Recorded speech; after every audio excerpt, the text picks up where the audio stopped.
Gracias en nombre de Atuvivi por uniros al webinar Investigación y ensayos clínicos, avances para pacientes y cuidadores. Y bueno, os voy a presentar a las personas, a los ponentes que nos van a acompañar hoy y que van a compartir la información con nosotros. Vamos a estar con la doctora Ángela Lamarca, oncóloga médica en el Hospital Universitario Fundación Jiménez Díaz. Nos acompaña también el doctor Víctor Moreno. Es oncólogo médico y director de la unidad de ensayos clínicos fase 1 STAR Madrid del Hospital Universitario Fundación Jiménez Díaz. Y la doctora Teresa Macarulla, oncóloga médica y jefa del grupo de tumores gastrointestinales y endocrinos del Vall d'Hebron Instituto de Oncología. Entonces, bueno, sin más, te voy a hacer la palabra, Ángela, para que podamos empezar. Yo pediría al resto de asistentes si pueden poner el micrófono en silencio para que no haya interferencias en vuestras presentaciones. Vale, bueno, pues a ver, empezamos. Bueno, pues muchísimas gracias. Como sabéis, este es un webinar, ya hemos hecho algún otro, en el que el objetivo es que seamos muy, bueno, pues muy intuitivos. Entonces, tenéis oportunidad de hacer preguntas. Vamos a tener alguna presentación por los dos ponentes, pero la idea es que podáis vosotros realmente preguntar un poco. Entonces, lo primero que quería hacer, dejarme a ver si puedo compartir mi pantalla, si no, no importa. Intentar compartir mi pantalla porque os quería enseñar simplemente en una diapositiva de lo que vamos a hablar. Entonces, nos vamos a centrar en lo que son los ensayos clínicos, a ver si se carga, si no se carga lo dejo de intentar. A ver, vamos a dar una oportunidad. Bueno, da igual. No importa. Entonces vamos a hablar de lo que son los ensayos clínicos, ¿de acuerdo? Y lo que vamos a hacer es vamos a centrarnos en los diferentes tipos de ensayos clínicos que tenemos ahora mismo. A ver, ahí está. Entonces, vamos a primero al doctor Víctor Mono, que nos va a hablar de los ensayos clínicos fase 1, que son los primeros ensayos que se hacen con los fármacos nuevos, ¿de acuerdo? Y posteriormente tenemos a la doctora Macarulla, que nos va a hablar un poquito más de los ensayos más avanzados, los fases 2 y los fases 3, que son, digamos, pues esos fármacos que ya han probado ser seguros y con cierta actividad que van a poder desarrollarse más. Entonces, empezamos por ti, Víctor, si te parece, para hablarnos un poco de los ensayos fase 1, lo que son y, bueno, pues lo que podrían representar para los pacientes diagnosticados con tumores de la vía biliar. Cuéntanos. Bueno, muchas gracias, Ángela. Gracias por la invitación. Y voy a ver si, bueno, a compartir yo pantalla. A ver, un segundito. A ver si a mí sí me deja, porque ya el Zoom no estoy acostumbrado.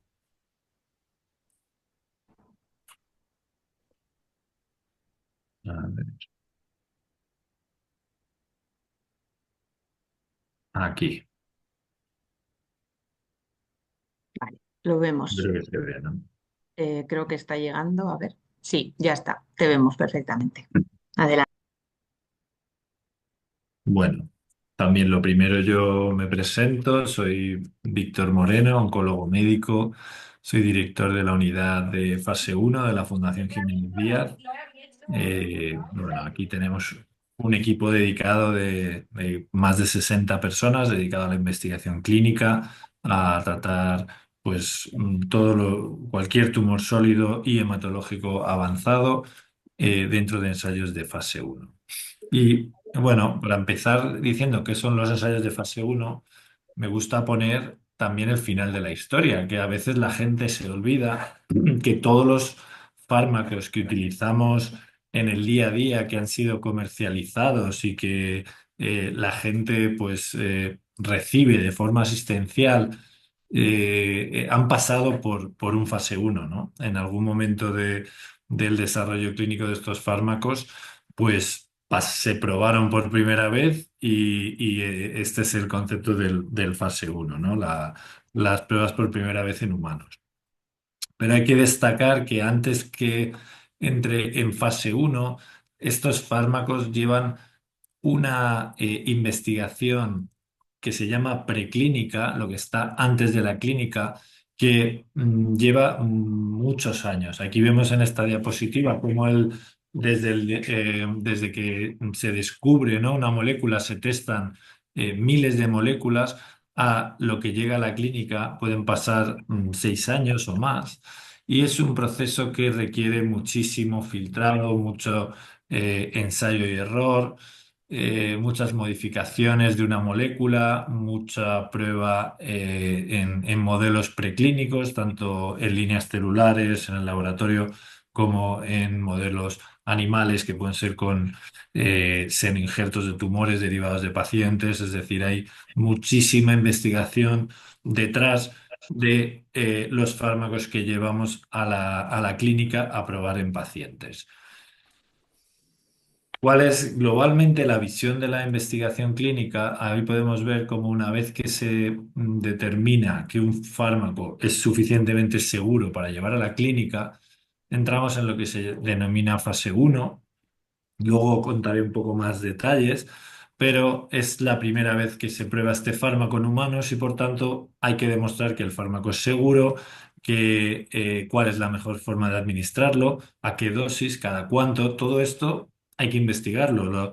Los fármacos que llegan al mercado con una posología determinada es porque han sido testados de esta forma y se ha visto que esta es la mejor forma de administrarlo. Una vez que esto se ha confirmado y se conoce bien el régimen de cómo administrarlo, pasaría a lo que se llama fase 2, en el que ya se trata un grupo homogéneo de pacientes con la misma patología, a la misma dosis, con los mismos tratamientos previos, es decir, un grupo muy homogéneo, y ahí se ve realmente la tasa de eficacia. Y si es suficientemente alta, se llevaría a fase 3, donde se compara con algún estándar que haya en ese momento.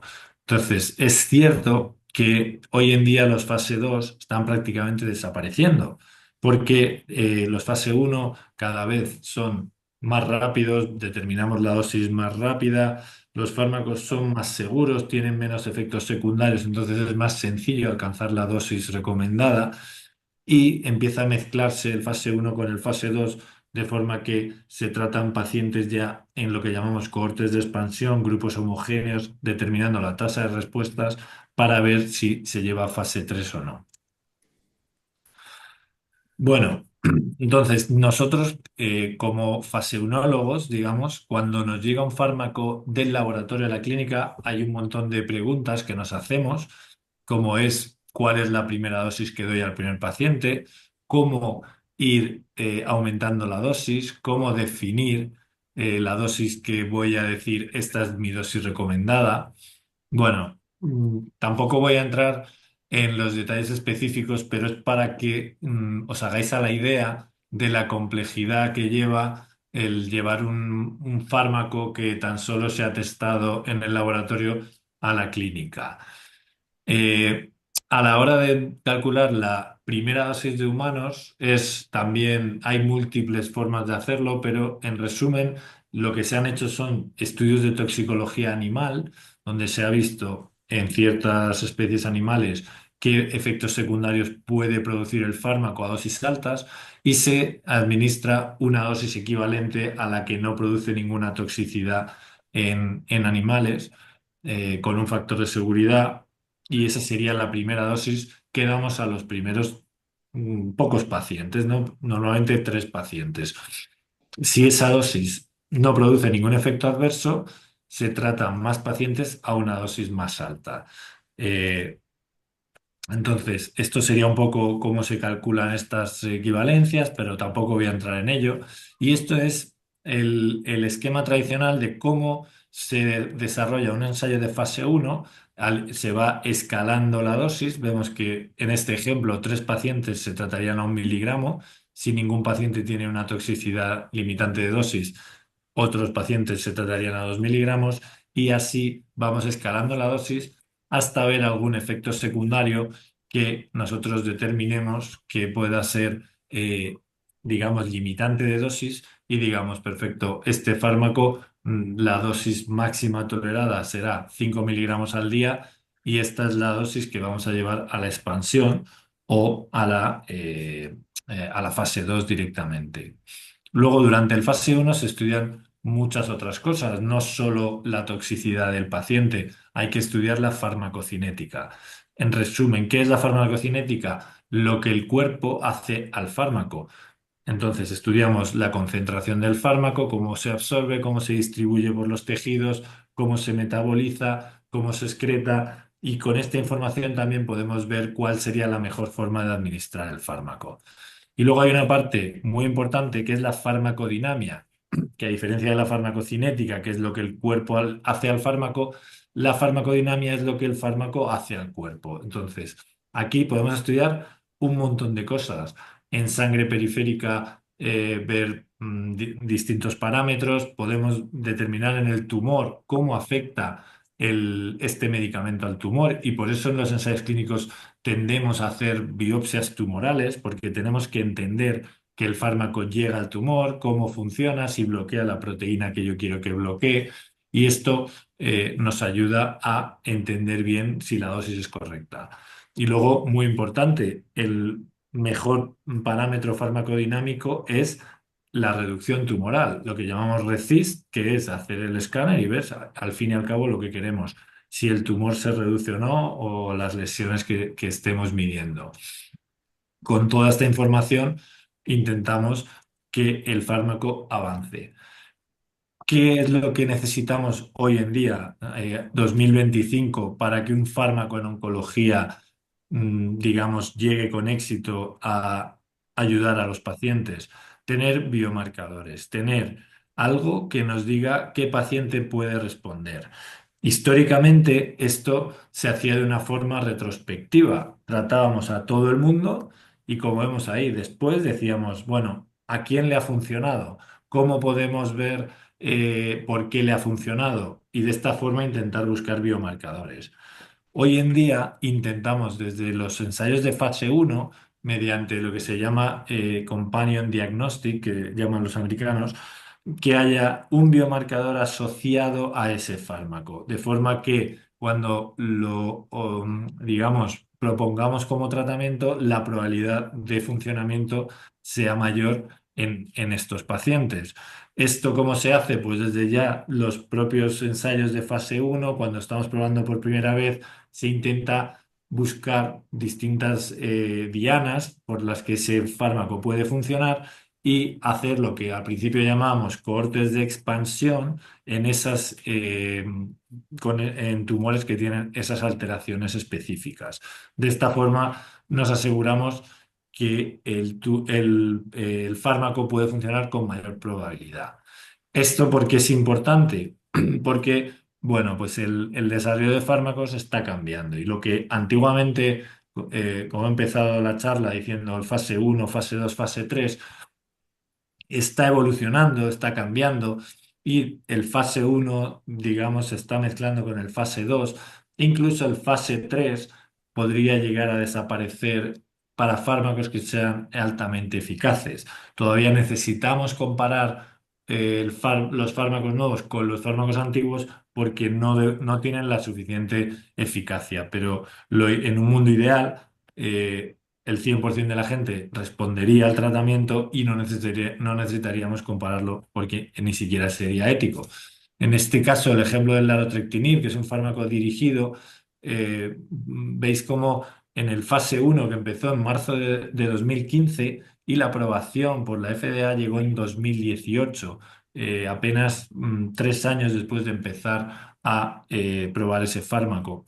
¿Por qué fue esto? Porque el fármaco demostraba una eficacia que era mayor al 70% en pacientes con esta alteración, una fusión de TRK, que es una alteración muy rara, pero que esta eficacia hace que el acceso sea más rápido.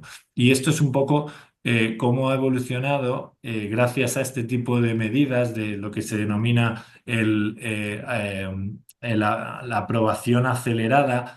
Veis en rojo como en Estados Unidos, a partir a apenas los 2 años, el estándar clásico de aprobación, que sería más allá de 6, 7 años de desarrollo clínico, hace que, gracias a este tipo de ensayos, accesos expandidos, aprobaciones aceleradas, a partir de 2 años y medio de desarrollo, una vez que se ha visto que el fármaco es eficaz y seguro, se pueda llegar a acceder a él de distintas maneras, que esto si queréis más adelante puede dar para otra webinar dedicado a ello. Y yo creo que ya más o menos llevo 15 minutos. Bueno, contar que nosotros tenemos múltiples ensayos en tumores biliares, pero bueno, son ensayos de fase uno. Luego podemos, si queréis, ir a discutir sobre qué cosas vienen, nuevos medicamentos, etcétera. Pero quería dar una visión un poco genérica de lo que son los ensayos de fase uno. Ángela, estás en mute. Sí, ya estoy ya. Que muchas gracias, Víctor. Creo que vamos a pasar a la charla de Teresa y luego probablemente vayamos a hablar y hagamos algunas preguntas. Así que Teresa, cuando quieras, todo tuyo. Perfecto, perfecto. Bueno, pues voy a intentar compartir a ver si funciona bien. Em, voy a ver si aquí cómo va el tema presentación, que no lo conozco en este ordenador. Primer formato, bueno, lo veis, ¿no? ¿O lo veis la presentación? ¿Lo veis o no? Sí, sí, se La ve. vemos, la vemos. No es No en modo pantalla presentación. completa, ¿Quieres? no está todavía en pantalla completa, No, Teresa. a ver aquí. ¿Aquí? ¿Ahora? Ahora sí, perfecto. Ahora, Perfecto, vale. Bueno, pues en primer lugar quería agradecer a todos los que hoy se han conectado por el interés, ¿no? de este tema. Es un tema que la verdad es que a nosotros nos apasiona porque nos dedicamos a esto, pero bueno, que me gusta que despierte también interés, ¿no?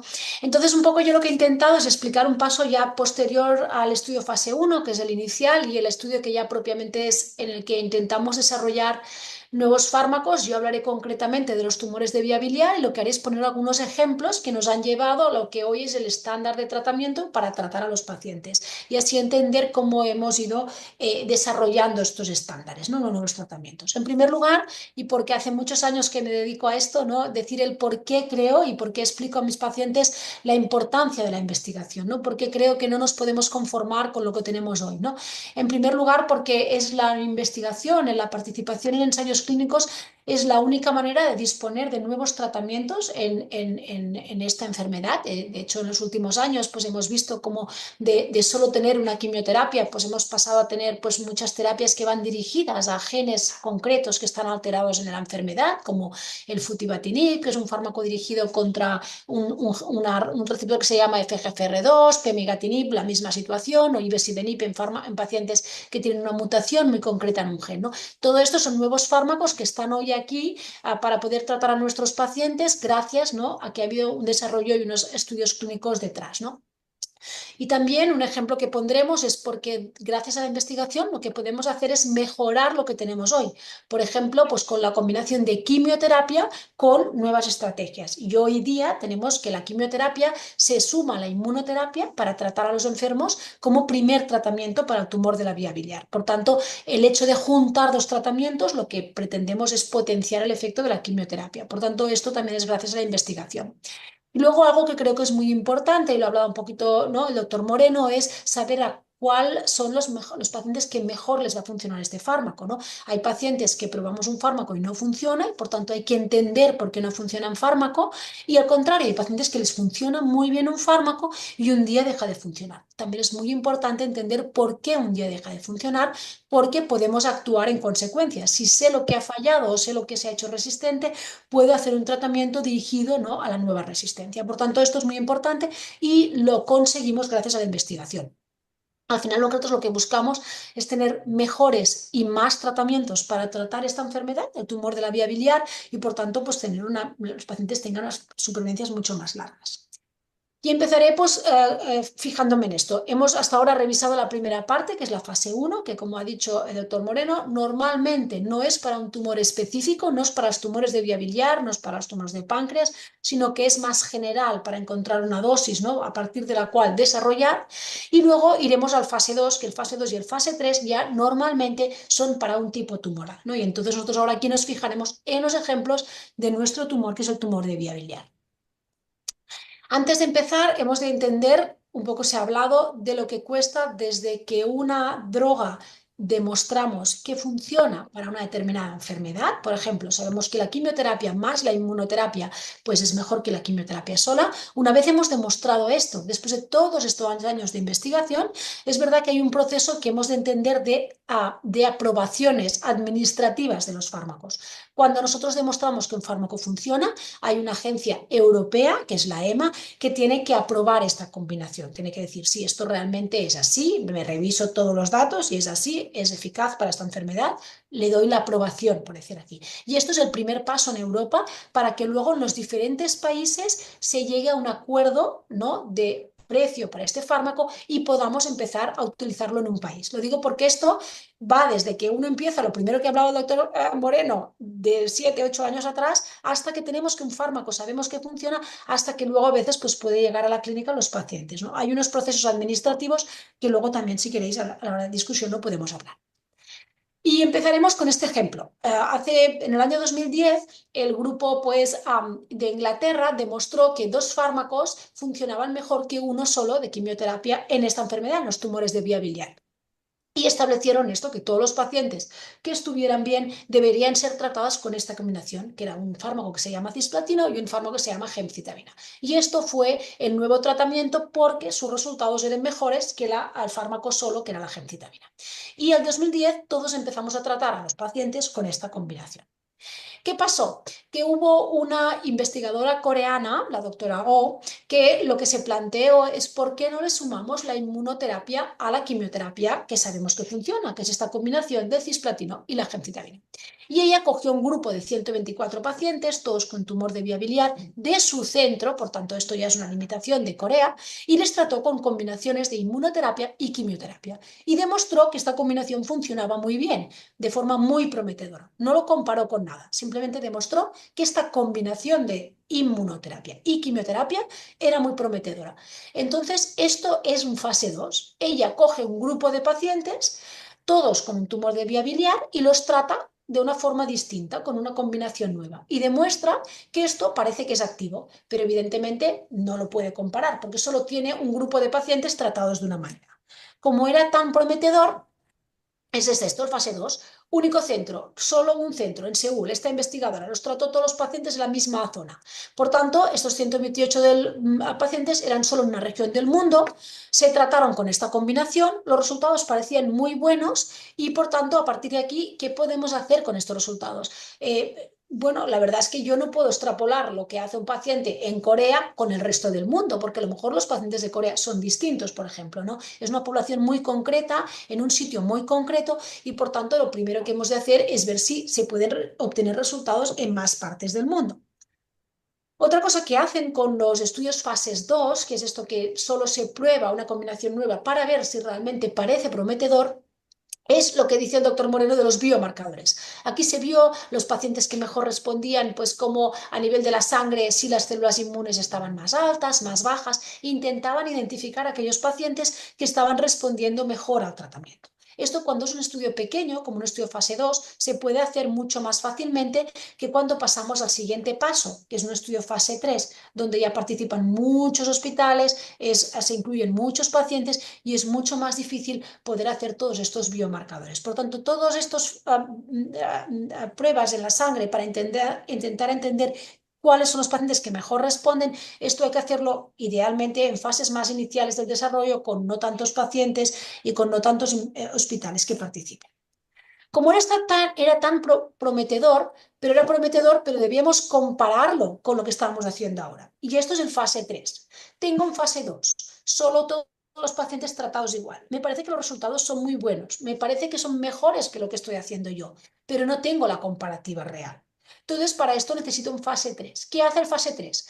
Cojo X número de pacientes, a la mitad les trato con lo que estoy tratando ahora, que es quimioterapia, cisplatino o gemcitabina, y a la otra mitad les doy esto más la inmunoterapia, porque es la única forma.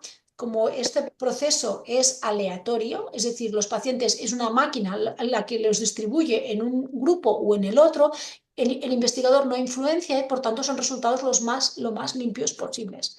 Y lo que vemos es cuál es el grupo que le va mejor. Esto es lo que pretendemos. Este es el fase 3, es la diferencia entre un fase 2, En el fase 2 voy a probar cómo va una combinación nueva, pero después tendré que compararlo con lo que yo hago a día de hoy. Y esto pasó. ¿Qué demostró este estudio? Este estudio que probaba la quimioterapia más la inmuno versus la quimioterapia sola. Demostró, ahora sí, en 17 países, por tanto aquí tengo representación de enfermos con tumores de vía biliar de muchos países, no solo de Corea, de muchos otros países. 105 hospitales, es decir, que hay una gran representatividad en todo el mundo a nivel internacional. Y luego se incluyen muchos más pacientes, porque a nivel estadístico necesito incluir muchos más pacientes, 685, y comparo. Y ahí se demostró que se compararon los efectos de eficacia, qué es lo que iba mejor y qué efectos secundarios tenía en cada grupo, ¿no? Y con esto veo si puedo cambiar mi tratamiento estándar a día de hoy. ¿Y qué pasó? Que los grupos que se trataron con quimioterapia más inmunoterapia a nivel estadístico se compararon con los que solo se trataban con quimioterapia. ¿Y qué se vio? Que los que también se trataban con inmunoterapia vivían más tiempo, tardaba la enfermedad mucho más tiempo en hacerse resistente, el tumor disminuía más de tamaño y los efectos secundarios eran muy parecidos. Y esto hacía que la calidad de vida de los pacientes estuviera más preservada durante más tiempo, es decir, fuera mejor en los pacientes tratados con la combinación de quimio más inmuno. Por tanto, ahí teníamos unos resultados sólidos, que era mejor la nueva combinación que la antigua. Por tanto, con esto ya podemos decir, tengo un nuevo estándar de tratamiento. Los pacientes deben tratarse con la combinación que da mejores resultados y no en detrimento de la calidad de vida de los pacientes. Y así fue. Esto fue a la EMA, se presentaron los resultados a esta Agencia Europea del Medicamento, ellos valoraron los resultados y aprobaron esta nueva combinación como el nuevo tratamiento de estos enfermos. Luego, una vez esto fue así, ya os podéis imaginar que hubo un proceso de X meses entre que hubo la aprobación europea y hubo la aprobación en nuestro país. Y en cada país pues fue en un momento distinto esta aprobación. Luego, esto es el fase 2 típico. Demuestro actividad, voy al fase 3. A veces hemos tenido aprobación de fármacos en tumores de vía biliar sin necesidad de fase 3. ¿Por qué? Porque es lo que decíamos antes, porque a veces hay fármacos que van dirigidos a una población muy concreta de tumores de vía biliar. Es este caso, por ejemplo, de terapias dirigidas a pacientes que tienen una fusión en un gen muy concreto. Esto debe ser el 7-9% de los pacientes con un colangiocarcinoma, por tanto hablamos de que cuesta encontrar estos pacientes y es muy difícil, por tanto, poder hacer un estudio con 600 pacientes. Y por tanto, las agencias regulatorias, y este es el caso, aceptaron que este fármaco era activo solo con un fase 2, sin un brazo de comparación. Este no es el estudio anterior que os he dicho, esto comparado con el tratamiento que tenemos hoy, porque la cantidad de enfermos que teníamos que tratar era demasiado grande y es muy difícil encontrar esta población. Y además, los resultados de este grupo de pacientes en fase 2 ya era suficientemente activa como para decir esto es mejor que lo que tenemos ahora. Y con esto solo, que va dirigido a una población muy concreta, con un biomarcador muy concreto, ya tuvimos la aprobación. Eso es la excepción. Y luego, ¿qué pasó? Dijimos, por ahora intentaremos hacerlo bien, intentaremos demostrar que este fármaco puede funcionar en la primera línea de tratamiento. ¿Qué significa esto? Que son pacientes que se diagnostican de la enfermedad y yo les miro si tienen esta alteración concreta y, si es así, les trato con el tratamiento que tengo hoy estándar o les trato con este fármaco. ¿Y qué pasó? Que fue un fracaso importante. ¿Por qué? Porque llegar a ver si el enfermo tiene esta alteración, como muchos seguro que ya saben, porque lo han pasado en la clínica, lleva tiempo. Lleva tiempo significa que los análisis del tumor para ver qué genes tiene alterado lleva entre 4 y 5 semanas. ¿Y qué pasaba? Que no podíamos esperar tanto para que los enfermos supieran si tenían o no esta alteración y se incorporaran en este tipo de tratamientos. Por tanto, ahí fracasamos porque lo que no podemos hacer es esperar tanto tiempo a empezar un tratamiento. Y este fue uno de los fracasos que hemos tenido. Y luego lo que tenemos es otros tipos de aprobaciones como esto, que lo mismo, van dirigidos a pacientes que tienen una proteína muy expresada, que se llama ER2. Bueno, pues con esto la Agencia Europea, nuevamente con 80-100 pacientes tratados y con resultados muy buenos, nos ha permitido tener la aprobación. Y estos son cambios respecto al tratamiento inicial. Finalmente, ¿qué es la otra forma de hacer un ensayo fase 2? Que ha dicho también el doctor Moreno. Yo voy a hacer un estudio fase 2 que va guiado por la alteración, no por el tumor. Y pongo en un ensayo todo tipo de tumores, un tumor de páncreas, un tumor de vía biliar, un tumor de mama, un tumor de colon, pero todos con una alteración concreta. Y entonces los trato con un fármaco que va dirigida contra esta alteración. Entonces se llama una aprobación agnóstica, es decir, te dicen, tú trata cualquier tumor que tenga esta alteración con este fármaco. No va dirigido a un tumor concreto, sino a una alteración concreta. Y esto pasa en tumores, alteraciones muy poco frecuentes. Entonces es tan difícil encontrar tumores de la vía biliar con esta alteración en concreto que no podríamos encontrar 80 enfermos para hacer este estudio, y lo que hacemos es poner todo tipo de tumor junto con una alteración en concreto. Y esta es otra forma de que las agencias regulatorias nos puedan aprobar un fármaco, y también es aceptable. Y ya para acabar, y una cosa que creo que en nuestro país hemos de mejorar, porque estamos aquí para mejorar, no para otra cosa, ¿no? Y entonces nosotros tenemos una base de datos en España, nos dimos cuenta de que teníamos pocos datos de cómo era tratado el paciente con un tumor de vía biliar en nuestro país. Hicimos una base de datos en el TTD, que es un grupo cooperativo de tumores digestivos de aquí de España, y lo que hicimos es que cuando veíamos un paciente con un tumor de vía biliar por primera vez, le explicábamos al paciente, igual a algunos ya os suena, que había esta base de datos, y si el paciente tenía interés, pues incluíamos sus datos en esta base de datos de forma anónima. Y lo que vimos en los primeros 778 enfermos incluidos en esta base de datos con pacientes con tumores de vía biliar es que solo había, y aquí está, solo un 6% de los pacientes estaban incluidos en estudios clínicos, ¿no? Es decir, que realmente esto ya hace un par de años que tenemos creo que esto ojalá haya mejorado, pero creo que en nuestro país todavía tenemos margen de mejorar esta inclusión en ensayos clínicos para intentar mejorar, ¿no? Como he dicho, el tratamiento que tenemos hoy. Y luego también veíamos que todavía falta este estudio que he dicho de los genes. En aquel momento solo se hacía en 30% de los pacientes. Yo creo que esto ha ido mejorando y estoy segura que cuando hagamos el nuevo análisis esto será superior, ¿no? Pero es algo que también hemos de ir trabajando para tener pues mejores recursos para tratar a los enfermos. Y por tanto yo creo que con esto pues acabo la presentación y ya doy paso a la discusión. Muchas gracias. Pues muchas gracias a los dos. Como os decía, la idea es que esto sea lo más interactivo posible, y en otros webinars, bueno, pues la gente o levantaba la mano o empezaba a hablar directamente, así que como queráis, ¿vale? No sé si tenemos el chat, voy a intentar tenerlo abierto por si hubiera ahí preguntas también. Y nada, si alguien quiere hacer alguna pregunta, pues os abrís el micrófono y nos preguntáis. Yo voy a ir haciendo la primera pregunta, y hay una cosa que me llama un poco la atención, Víctor, cuando a veces explicamos el fase 1 a algunos pacientes. Hay pacientes que creen que si ellos entran en el fase 1 y ese fármaco evoluciona y pasa al fase 2, ellos van también como a cambiar a ese ensayo fase 2, ¿no? Hay un poco de confusión en si el fármaco funciona en el fase 1, si estoy en el fase 2, esto Ujú. quiero que expliques que en realidad no importa, que lo importante es recibir el fármaco independientemente, digamos, de en qué contexto de ensayo clínico, ¿no? Que a veces genera un poquito de confusión. Claro, eso es. A ver, sí, digo, a ver, no estoy. Efectivamente, al paciente, claro, esto es la visión, por un lado, la visión desde el propio desarrollo clínico del fármaco o la visión del paciente. El desarrollo clínico del fármaco va pasando por fases. El paciente no, el paciente recibe un tratamiento. Entonces, como paciente, da exactamente igual. La única diferencia de entrar en un fase uno o un fase 2 podría ser quizá la dosis, que a lo mejor en el fase uno todavía no estás a la dosis recomendada. Entonces, por eso nosotros esto lo recalcamos mucho. Si está en la fase de escalado de dosis, se lo decimos. Todavía no sabemos la dosis, pero pensamos que, bueno, que esta es la adecuada. A lo mejor en el futuro vemos que no. Pero si está en una expansión, ya decimos, esta es la dosis que vas a recibir.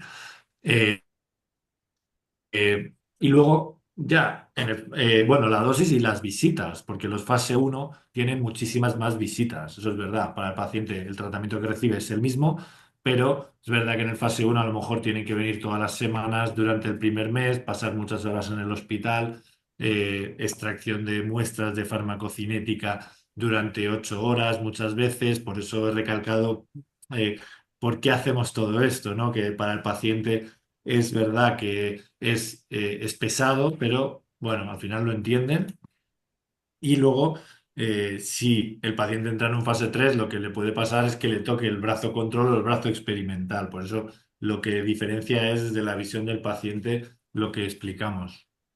Y otra pregunta que a veces también cuando estamos valorando un ensayo clínico decimos, estamos pendientes de si hay slot, ¿no? Y explicarle eso al paciente a veces es un poco complicado. Entonces, quiero que sí que expliques también, los fase 1 son ensayos clínicos que están ocurriendo a la vez en muchos centros en el mundo y digamos que todos los centros van a una reclutando o identificando esos posibles pacientes y a veces podemos tener un fármaco que nos interesa, un ensayo que está abierto, pero que no hay hueco en ese momento. Entonces, explica un poco este concepto para que también se entienda por qué a veces es un poco complicado, ¿no? Acceder a esto.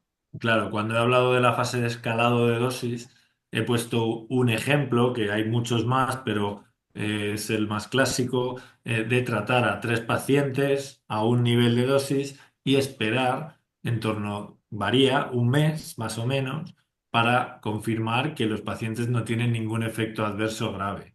¿Qué pasa? Que durante ese tiempo nosotros no podemos tratar a más pacientes, estamos esperando, entonces ahí decimos que no hay hueco en ese momento.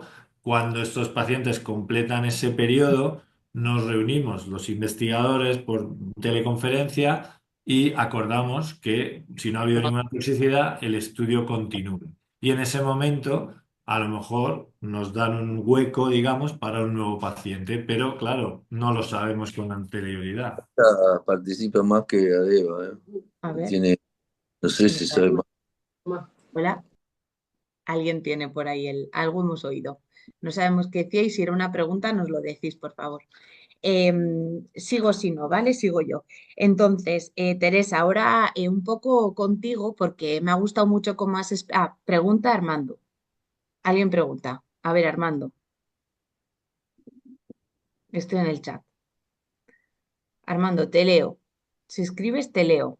Bueno, yo voy No, preguntando. ahora ya, es que estaba Ahora, quitando el dinos, silencio. Armando, dinos. Vamos a ver, yo desde Atubibi, ya sabéis, estamos creando el tema de socios como también integración desde las asociaciones de tumores biliares, el integrarnos también justamente en este tipo de ensayos. ¿Cómo veis que podemos aportar desde la asociación pacientes, influencia, para que sea más eficaz todavía justamente para que sea ese fármaco, esos ensayos sean todavía más eficaz y que por tanto desde la asociación podamos aportar algo? A ver, Teresa, te dejo a ti responder si quieres.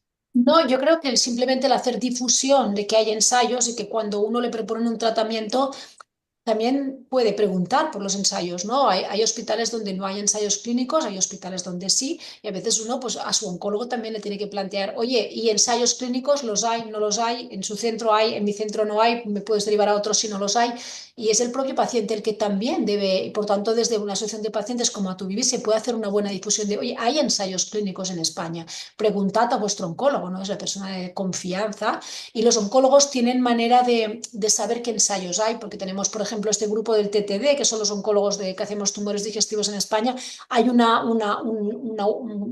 herramienta para saber qué ensayos hay abiertos para cada tipo de paciente. Por tanto, ellos tienen forma de saber qué ensayos hay abiertos en el país. Yo iba un poco más allá, no tanto por difundir, divulgar o preguntar, sino de qué forma podríamos participar, a lo mejor desde el inicio, o de alguna forma, dado que es un tema multidisciplinar el que estoy contando. En el diseño, ¿te refieres? En el diseño, por En el ejemplo. diseño o alguna aportación que desde el prisma de pacientes pudiéramos aportar como experiencia. Por eso lo decía, integrarnos un poco más. Esto cada vez se tiene más en cuenta, es decir, el hecho de que haya una asociación en España y cuando uno diseña un ensayo, cada vez se tiene más en cuenta de preguntar la opinión o que haya unos pacientes que participen en este diseño. Entonces, esto es sí que normalmente la forma de vehiculizarlos a través de las asociaciones de pacientes, es decir, que ya estáis en el sitio que tenéis que estar.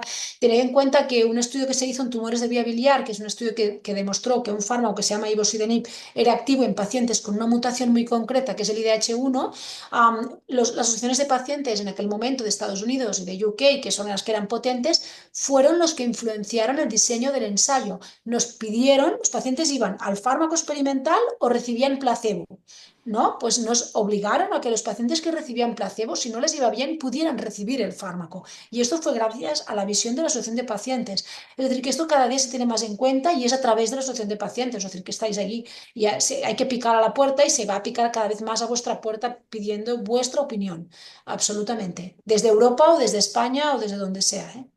Y lo Muchas que gracias. añadiría, Perdón.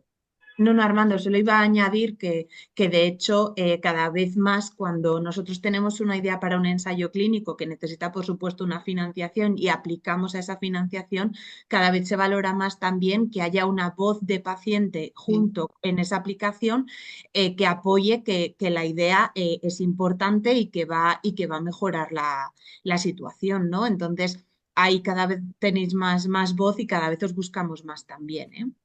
Y por esto es importante que estéis organizados, porque si no hubiera Tubibi, ¿a quién pedimos que nos ayude en esto, ¿no? En España. Entonces, el hecho de que haya Tubibi es una asociación de pacientes y ya tenemos la vía para pedir la ayuda, ¿no? Es decir, que creo que esto es fundamental, que estéis organizados así, o sea, que es fantástico. Y ya me consta que habéis firmado muchas cartas de apoyo a muchos ¿Eh? proyectos que se han pretendido financiar. Tenemos a María José, que quería hacer una pregunta. María José, todo tuyo, cuéntanos. Hola, buenas tardes. ¿Me oyen? Sí. Sí. Primero darle las gracias porque es un regalo poder hablar con ustedes hoy. Y mi pregunta empieza mucho antes, es mucho más básica que todo esto. Si un paciente recién diagnosticado llega a su oncólogo, que es la persona en la que confía, por supuesto, como lo ha hecho mi padre, y tú le planteas desde el principio todo lo que he leído, todo lo que quiero ir al ensayo, y tu oncólogo te dice, no, primero tienes que pasar todo el trámite de los tratamientos tradicionales. ¿Esto qué haces? Porque mi padre desde un principio decía, ay, a ver si no llego, a ver si no llego. Y yo, papá, ¿cómo no vas a llegar? Pero Y María José, esto, una pregunta para entenderlo bien. ¿Esto es porque había un ensayo que era para él en ese momento sin haber recibido tratamiento?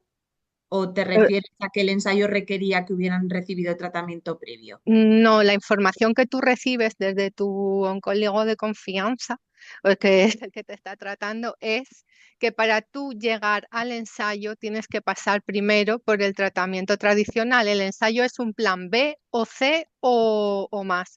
Pero el Entonces, ensayo, lo que te quiero decir es que el ensayo no hay un ensayo, hay cientos de ensayos y cada uno es diferente. claro, Por eso es para entenderlo un poco. ¿Teníais un ensayo en concreto o es que no. estabais planteándoos participar en un ensayo y No, por ella eso? se refiere que el oncólogo les dio el mensaje, que el El ensayo ensayo, solo que era el si todo ensayo, fracasaba, ¿no? Un poco yo entiendo, María O José. sea, para nosotros hay dos velocidades.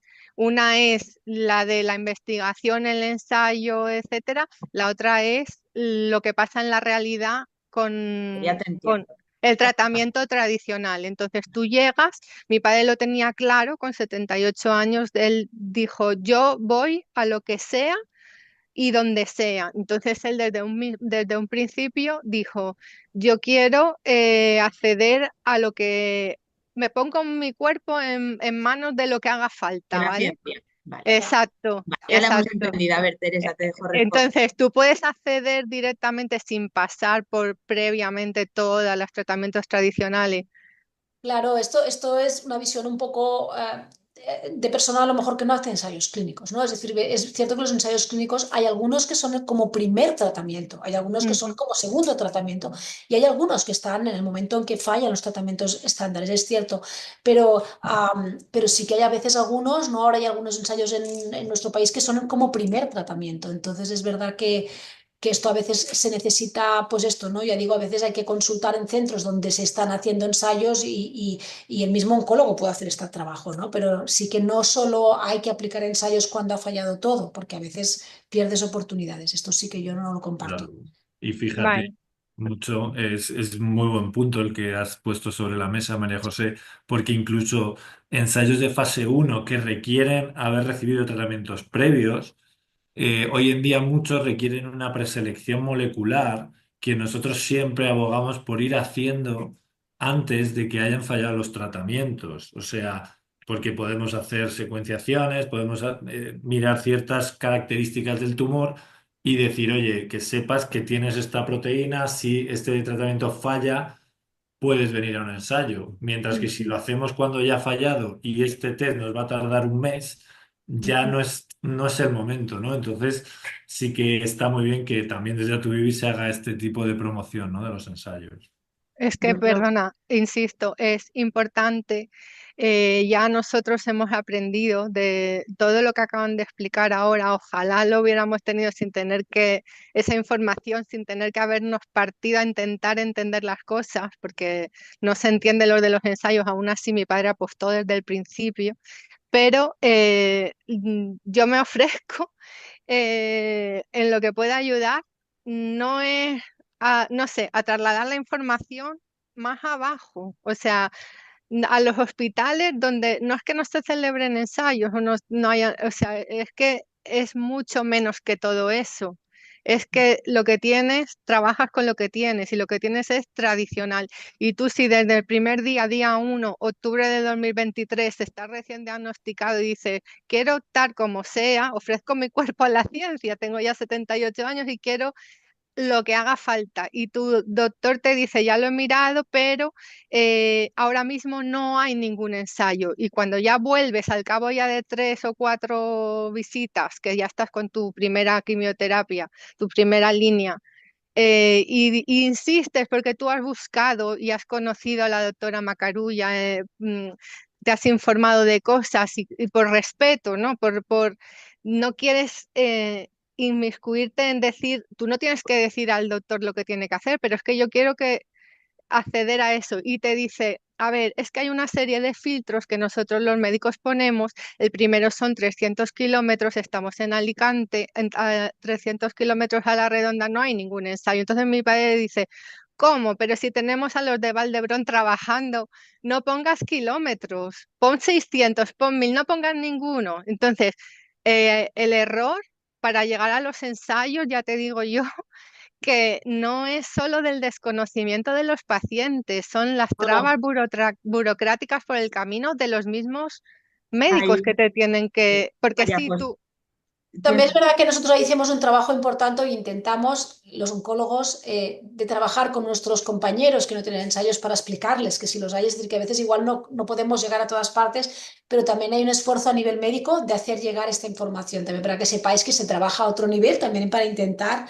pues educar a nuestros oncólogos, nuestros compañeros cuando no tienen ensayos, ¿eh? Pero bueno, a veces pues igual cuesta un poco. María José, sí que me uno a agradecerte la pregunta porque creo que hay varias cosas muy importantes en lo que estás poniendo sobre la mesa. Lo primero es no todos los ensayos son iguales y algunos ensayos puede que no merezca la pena viajar 600 kilómetros, pero para otros sí. Entonces, para poder tomar esa decisión, primero hay que conocer bien qué ensayos hay y dos, comentarlos con el paciente, ¿no? Porque al final no puede ser el médico el que tome esa decisión de si viajar merece la pena o no, aunque podamos dar cierto consejo. Y yo a veces digo, ahora mismo no hay nada que merezca la pena, vamos a una quimio normal, sin embargo, la semana siguiente puedo cambiar mi discurso y decir, se ha abierto este ensayo, ahora sí que hay algo que merece la pena, vamos a cambiar un poco de estrategia. Entonces, no todos los ensayos son iguales y ocurre que muchas veces la quimioterapia estándar, sobre todo ahora que tenemos la quimio con la inmuno, puede ser un tratamiento mejor que algunos otros ensayos clínicos. Eso también puede ocurrir, o sea que la situación cambia mucho, pero lo que dices es importante, no es solamente desconocimiento de los pacientes, es también de los oncólogos y como dice Teresa, nosotros intentamos, bueno, pues ser lo más accesibles posible, que la gente nos pueda escribir, recibimos pacientes de muchas comunidades autónomas, tanto Teresa como Víctor y yo, intentamos pues de alguna manera facilitar eso. Y la otra cosa muy importante es lo que comentaba Víctor, cada vez más los ensayos clínicos, no solo los fase 1, los otros también, requieren un estudio previo. Si tú no haces ningún estudio previo hasta que el tratamiento normal no deja de funcionar, a veces luego, pues ese tiempo que tienes que esperar para los resultados es demasiado, ¿no? Entonces, muchas veces empezar a hacer esas preguntas sobre los ensayos desde el principio, aunque tú empieces tu quimio normal en tu centro en paralelo, te pueden ir valorando en otro sitio para ensayos clínicos. Y eso es una cosa que yo creo que Atuvivi está promoviendo mucho y muchas veces les contactáis para una segunda opinión y os ponen en contacto con algunos de nosotros, intentamos fomentar eso, pero tienes toda la razón y creo que mucha de la información que Atuvivi da es también el empoderamiento del paciente para esas conversaciones que estabas describiendo, que pueden ser muy frustrantes. Tenemos otros dos comentarios, uno es María Eugenia y luego tenemos a Juanjo. Entonces, María Eugenia, si quieres, adelante. Creo Hola, que no me... sí. ¿Me oís? Sí. Vale, muchas gracias. Bueno, muchas gracias por el webinar y bueno, pues eso, agradeceros vuestro trabajo y el esfuerzo en hacer llegar toda esta información. Tenía varias preguntas, pero bueno, la primera es que a lo mejor es demasiado científico-técnica, pero el doctor Víctor ha dicho que podía comentar un poco qué ensayos había justo en fase 1 o por lo menos los más interesantes, y dado que, bueno, seguramente haya mucha gente que pueda estar interesada escuchando porque tengan pues una mutación acá o allá. No sé si nos puede dar así un abanico de esos ensayos que están ahora específicos para los tumores de vías biliares.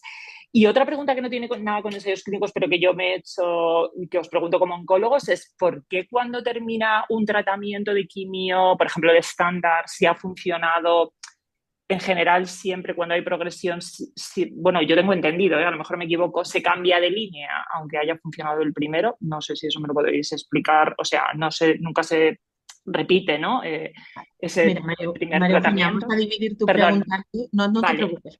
Vamos a dividir tu pregunta en dos. Víctor se tiene que ir dentro de muy poquito, entonces vamos a darle la oportunidad de responderte a la primera parte y luego se Como queda.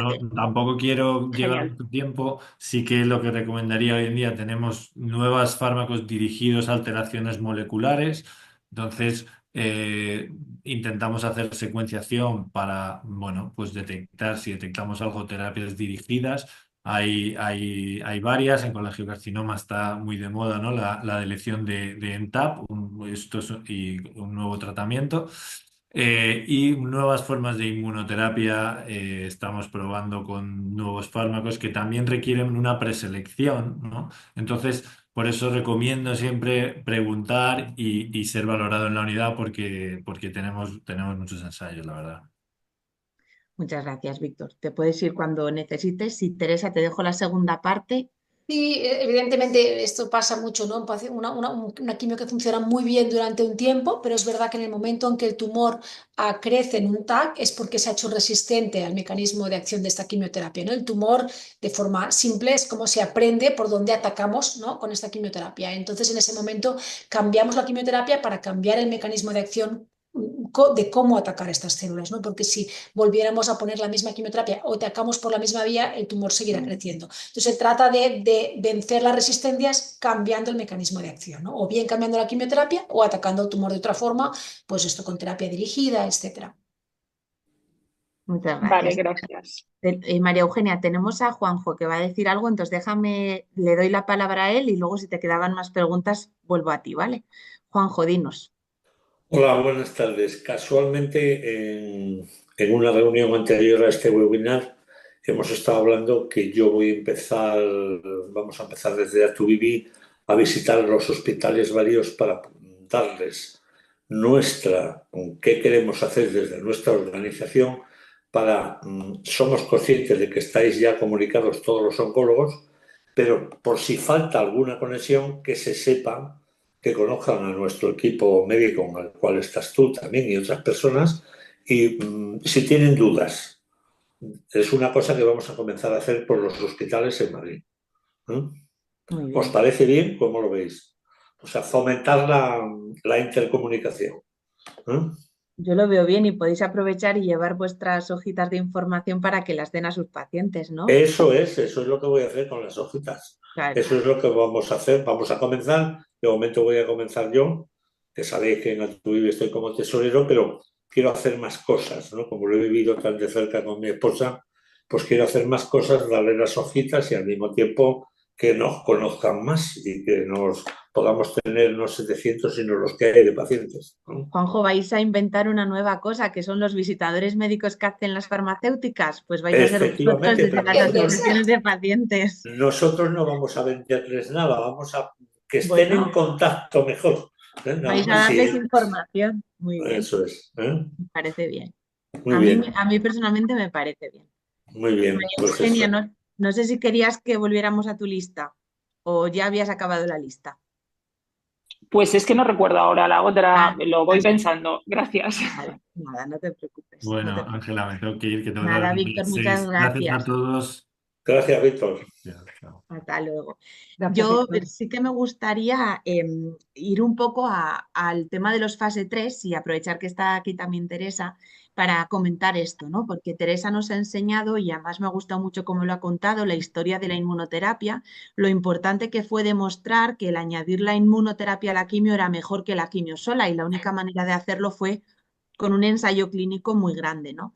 Y luego tenemos otros ejemplos, pues de ensayos más pequeñitos, y que con eso ha habido suficiente información para poder hacerlo. Entonces, Teresa, sí que me gustaría que explicaras un poco por qué en algunas situaciones sí que nos planteamos un ensayo grande, por ejemplo, con la inmunoterapia, y por qué en otros casos, pues con un ensayo más pequeño nos conformamos. Quiero que lo expliques para que la gente entienda que no es por gusto, sino que hay un racional y bueno, pues para que quede claro que a veces, aunque nos frustre a nosotros muchísimo el a veces no poder poner un fármaco, tenemos que confirmar que realmente eso es lo correcto, ¿no? Y además hemos tenido ahora mismo un ensayo que se ha publicado, que es un ensayo negativo, que igual puede ser para también un ejemplo muy bueno de por qué estos estudios son importantes.